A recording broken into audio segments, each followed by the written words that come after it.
welcome to Grid Live Pre-Race. Special hello to our listeners on the Ultimate Sports Radio Network and our Patreon subscribers, Colin, Mark, Deschelle, and our newest one, Robin. Thank you for keeping us on the air. Link in the video description if you want to join our Patreon. With me today, I have Adam Lemeries, Joshua Birch, and Kobe Lambeth from the Podium Finish, NASCAR Cup Series race at Bristol, MotoGP at San Marino, and we'll start with Kobe, Adam, and Joshua with the NTT INDYCAR Series.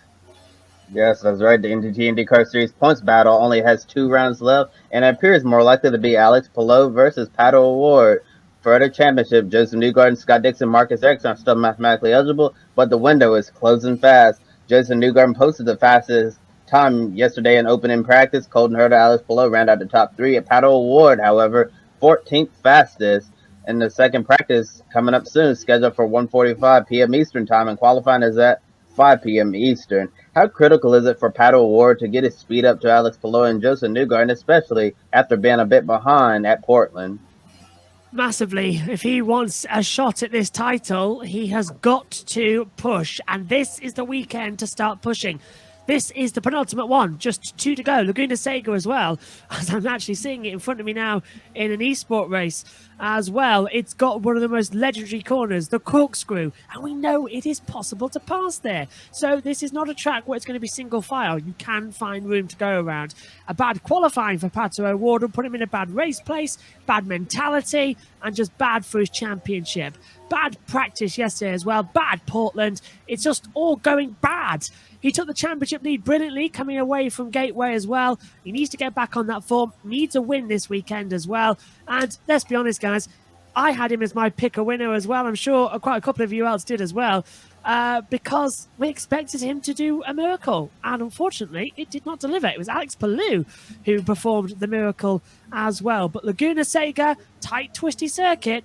Does it favour Pato O'Ward more? After practice, I'm going to say no. So he needs to step it up, clear his brain, and get it in gear for qualifying. To me, Pato O'Ward needs to put all the chips in the center of the pot and go all out if he wants to catch Alex Palou and have a way to win the NTT INDYCAR Series. Alex Palou is on a lot of momentum right now, coming off a win at International Raceway last Sunday. And to me, if Alex Palou has a really good race tomorrow at Laguna Seca, don't be surprised if he has one hand on that IndyCar trophy going to Long Beach next Sunday. Pato O'Ward needs a really good qualifying spot today. Also needs a really good practice, which starts in a little while. And all I gotta say is, Pato O'Ward, you're going to have to shake off those bad cobwebs, because it could be Alex Palou's championship or bust. And like I said, after Portland International Raceway, all of the pressure right now is on Pato O'Ward. And in Portland, it was on Alex Palou, but I really think it has shifted significantly.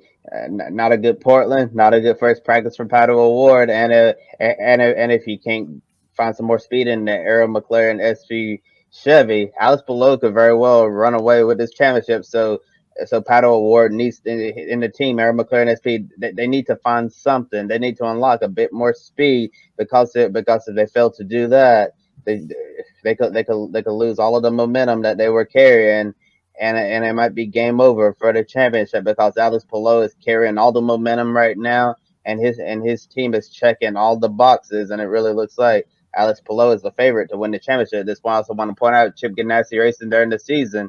They're looking pretty smart right now, because they prioritize coming out to these West Coast tracks. They come out to Portland International Raceway, WeatherTech Raceway, Laguna Seca, and they test it so they have extra data. And I think that really giving them a leg up, especially Alex Palou coming to these tracks for the very first time. So he's technically not going in completely blind. And Long Beach is gonna be really the only track that's completely new for him. And it's obviously impossible to test for a street course. So I think Alex Palou might be in the best position going into Long Beach. Well, depending on what happens this weekend at Laguna Seca. And other title competitors, Scott Dixon and Marcus Ericsson, were 11th and 10th in practice yesterday.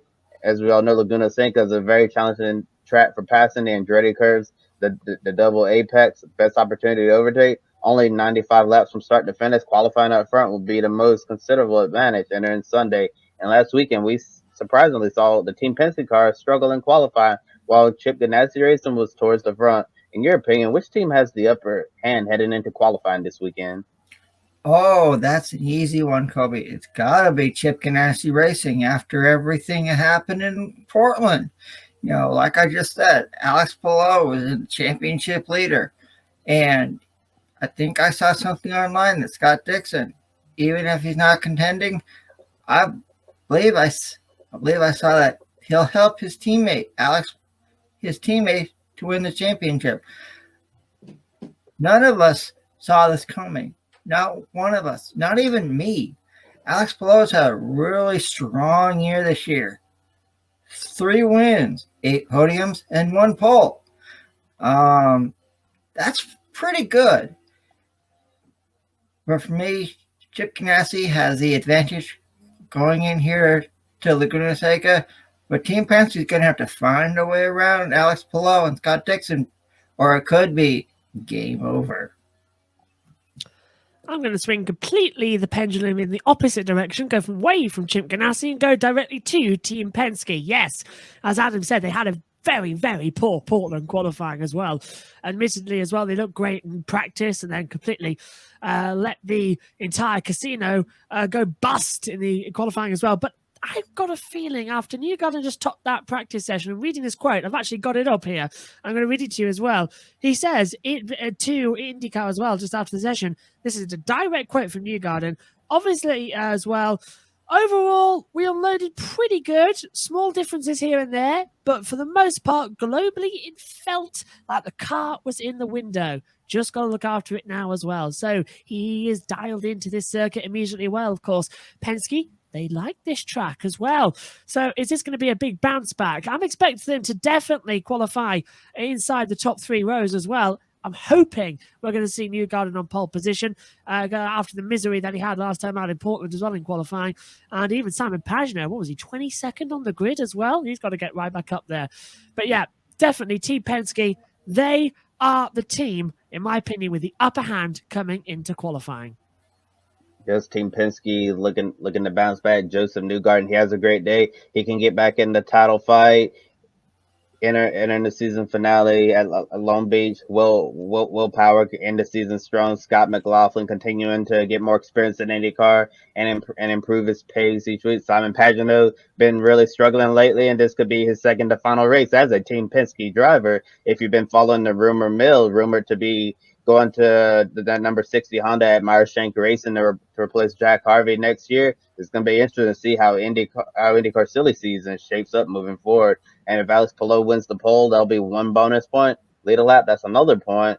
And lead the most lap, he'll get 2 more points. And you can get 50 points for a win. Alex Palou currently has a 25-point lead over Pato O'Ward. And another win, another really bad day for Pato O'Ward. If we see Scott Dixon, Newgarden, Ericsson not have a good Laguna Seca, Alex Palou could just about wrap it up heading into the season finale. Does Alex Palou go in thinking, I have to win this race, or think about the bigger picture by focusing on points racing? Well, let's take a look at the stats, really. We've had 14 races so far this year. He's finished inside the top 10 times. He's finished inside the top 5 8 times. He's won 3 of those races as well. So the stats show he's not really a big winner. He's only won 3 races in his career, all of those this season as well. So I think definitely he is the points grabber. He is Mr. Consistent. He is going out there not thinking about getting the race win, but grabbing second, grabbing the bonus points, as you say, for pole position as well. Just grabbing everything he can get his hands on as well and keeping it very close to his chest, needing to know that these points are mine, they're mine, and no one's going to take them away from me, and I'm going to fight you, I'm going to fight everybody, because I want this championship, and I'm going to go all out for it as well. He's not interested in wins. That's just a very small. He's got his eyes on trophies. The other drivers have got their eyes on trophies. He's got his eyes on the big diamond, and that is the World Championship for the IndyCars. And definitely, he is not thinking about wins. So definitely, I think points are the big goal. I gotta completely agree with you, Josh, on that, my friend. Alex Palou, he'll be point racing this tomorrow at Laguna Seca and the season finale in Long Beach. Like I said earlier, I believe Alex Palou at the end of Sunday will have one hand on the championship trophy. He's not looking for race wins. No, he's looking for points, and he'll grab as many points as he can tomorrow and in Long Beach. Alex Palou has had a strong year this year. Like you said, Josh, he's Mr. Consistency. He's been very strong all year long, and I wouldn't be surprised after Sunday. Alex Palou,